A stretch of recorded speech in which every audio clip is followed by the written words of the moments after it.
Halabang pila sa community pantry sa Barangay Tabuco, Syudad Dinaga. Nagkaw sa subot ng pagbalgar sa health and safety protocols. Uyan report ni Charm Rahiles.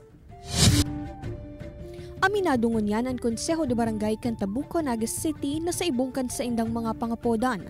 Daiman giraray subuot nagutob ang pirang residentes sa minimum health and safety protocols. Inikatakod kan nagluwas ng mga litrato sa social media kan mga residente na nasa halabang pila asin mayong social distancing. Sigun kay Grant Rosero, SK Chairman kan Barangay Tabuco, ang pinilahan iuan sa indang pigkondisir na community pantry.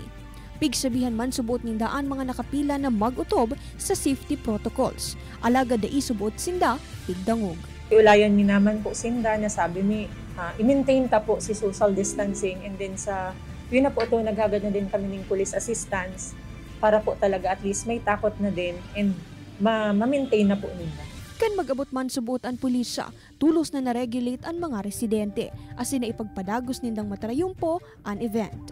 Mientras tanto, liwat man na nagpagiramdom si ex-officio Councilor Dodit Beltran sa mga punong barangay na pirming mag-utob sa gabos na health and safety protocols. Po, yung kautusan po ni President Rodrigo Duterte, yun naman po ang ginagawa natin. Kaya lang po kahapon nagkaroon lang po ng konting problema kasi wala pong proper coordination. Marurumdaman na enot ng natuyaw ang Barangay Concepcion Pequeña kan magruso man na nasa 300 na senior citizens para sa saindang DSWD pension payout mantang dai naguutob sa health and safety protocols.